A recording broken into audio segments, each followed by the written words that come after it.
Salut à toi, j'espère que tu vas bien. Pour moi, ça va super quand je suis dans le sud de la France. Je me sens toujours très très très bien, comme tu le vois en contact de l'eau, en contact de la nature. Mais aujourd'hui, je voulais te partager une expérience qui m'est arrivée. Je suis sûr que ça peut peut-être t'apporter de la valeur aussi. Hier, pour descendre justement dans le sud, donc j'aime bien tu sais, les interactions, donc je décide de faire un covoiturage, tu sais, d'être amené par une personne que je connais pas en voiture et de partager le trajet et de discuter ensemble. Et comme je crois qu'il n'y a pas de hasard et que tout arrive toujours au bon moment, donc je tombe sur une personne fort sympathique qui se prénomme Yannick. Peut-être Yannick, tu me regardes maintenant et je te salue, qui est hypnothérapeute, qui a pour but donc d'aider les personnes qui ont des difficultés, des souffrances à les surmonter à travers les techniques d'hypnose. Donc l'hypnose, comme il m'a décrit Eric Sonnen, et l'hypnose humaniste, si ça te parle peut-être. Et alors, du coup, je questionnais Yannick, l'hypnothérapeute, sur divers sujets qui m'intéressaient. Je lui demandais déjà, premièrement, quelles étaient les premières, les pathologies les plus importantes, les souffrances les plus importantes que des patients qui venaient te voir, et quels paramètres étaient ceux qui te permettaient de les guérir au mieux rapidement avec une, deux, voire trois séances seulement. Et un truc qui ressortait, donc bon, je m'intéressais particulièrement aux histoires de difficultés, de troubles relationnels ou, tu sais, ou de relations même avec soi-même. Et il me disait que la plupart des troubles, c'était des troubles qui étaient liés à des blessures de l'enfant intérieur, de ce qu'on appelle l'archétype enfant intérieur. C'est-à-dire, ben, en gros, des blessures qu'on a eues quand on était gamin, qu'on nous a mis dans la tête par l'éducation, par nos parents, etc. Et qui plus tard entraînent des difficultés, ben, par exemple dans les relations ou bien dans divers domaines de la vie qui peuvent entraîner des addictions à la drogue ou n'importe quel autre problème. En tout cas, les patients venaient pour la plupart des cas, donc pour des blessures qui étaient liées à l'enfance, quoi, hein, on va dire ça comme ça. Et je lui disais, mais alors quels sont les paramètres pour résoudre ce type de blessure? Il me disait, ben, en fait, 50% du travail, elle se fait dans la prise de décision. Et ça, je trouve ça très important. Dans la prise de décision, c'est-à-dire que la personne qui se dit, OK, j'en ai marre de ma souffrance, je veux m'en libérer, j'essaie plein de moyens peut-être, et aujourd'hui, je prends la décision d'aller voir un hypnothérapeute pour peut-être trouver une autre solution, puisque j'en ai pas trouvé jusqu'à maintenant, pour guérir mon problème. Et il me disait que ceux qui venaient avec cette intention forte, donc cette décision de faire des séances d'hypnose, ils avaient déjà fait 50% du chemin. Donc là où je trouve que c'est très intéressant, je trouve que c'est une loi vraiment universelle, c'est que quoi que tu fasses, quelle difficulté que tu peux avoir, que ce soit dans tes relations, que ce soit dans la manière de te communiquer avec toi-même, si tu te rabaisses toi-même, si des gens te rabaissent, si tu as du mal à aller vers des trucs qui t'animent, des trucs qui te passionnent, le truc qui fait la grosse différence, donc la moitié du chemin, c'est clairement la prise de décision, c'est clairement l'intention de se dire oui, j'acte cette décision aujourd'hui, je décide de faire ça et je m'y engage.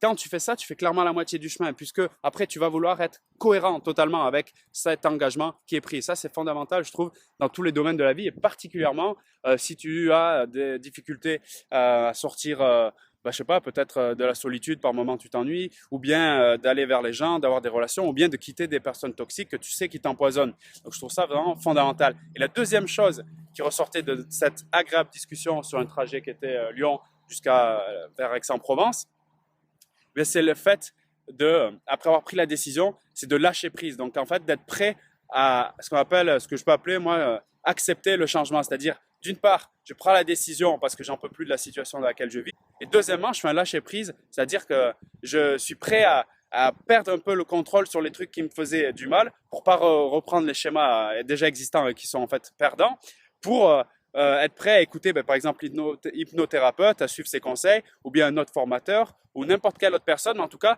c'est dans l'idée de faire confiance à quelqu'un qui a déjà passé le stade que nous, on est en train de viser, qui a déjà les résultats qu'on vise, ou qui a en tout cas la méthodologie pour atteindre les résultats. Donc, je prends la décision, je lâche prise et je fais confiance. Et à ce moment-là, oui, là, il peut y avoir des grands résultats et dans n'importe quel domaine que ce soit. C'est vrai que dans cette chaîne, je parle beaucoup de difficultés relationnelles, de pression sociale et comment surmonter tout ça, mais c'est valable aussi dans tous les domaines. Donc, pose-toi cette question quand tu as des difficultés, que ce soit relationnelles ou professionnelles ou autres.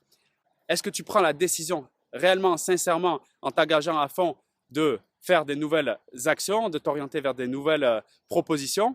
Et deuxièmement, est-ce que tu fais confiance aux formateurs, à l'hypnothérapeute, à n'importe quelle personne qui peuvent t'aider sur ton chemin pour donc entraîner ce changement, ce bouleversement qui forcément, si tu changes des choses, tu auras des nouveaux résultats dans les domaines que tu recherches. que tu sois une personne qui est célibataire, qui va être en couple. Si tu fais toujours les mêmes actions, tu ne prends pas de nouvelles décisions, tu vas être célibataire et rester seul. Si tu décides de prendre la décision, non, voilà, moi j'ai envie de changer ça, j'en ai marre de m'ennuyer, j'ai envie qu'il se passe quelque chose dans ma vie niveau relationnel, je veux une copine, un copain.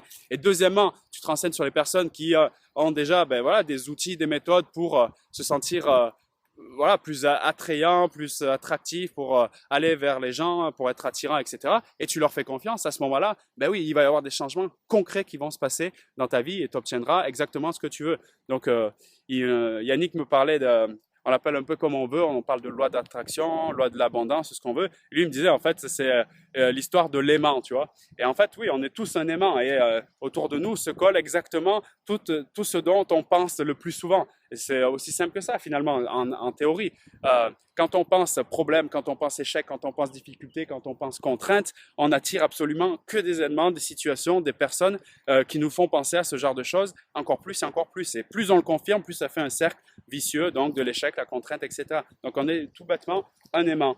Mais l'aimant, il peut décider, il peut lâcher prise et faire confiance pour attirer les choses exactement qu'il demande. Ça, j'en suis convaincu. Voilà, je t'invite à réfléchir à ça et à passer à l'action. Si tu as envie, toi aussi, d'avoir des changements, par exemple des changements relationnels, par exemple sociabiliser, se faire des amis, des copines, attirer des gens de qualité, virer les toxiques, se faire respecter. Et comme tu le sais, si c'est ton objectif, parce que c'est le mien et aujourd'hui j'y parviens, je suis très content et ceux qui suivent les formations que je propose y parviennent aussi et aussi ceux qui vont chez des hypnothérapeutes qui lui font confiance y parviennent aussi.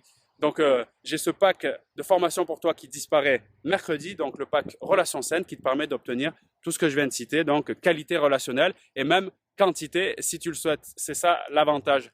Donc tout ça pour des conditions de malade, donc tu le retrouves jusqu'à mercredi dans le lien sous la description. Et si tu as envie qu'on parle un peu plus de ce sujet, un peu de loi d'attraction, tout ça, j'avoue que c'est extrêmement passionnant, l'histoire de l'aimant, l'histoire de la prise de décision, l'histoire du lâcher-prise, ben, envoie-moi un message, commente, sens-toi libre de discuter avec moi, je te répondrai. Et je te retrouve dans le pack, dans la première vidéo, si tu commences, si tu fais ce choix tout de suite. Salut!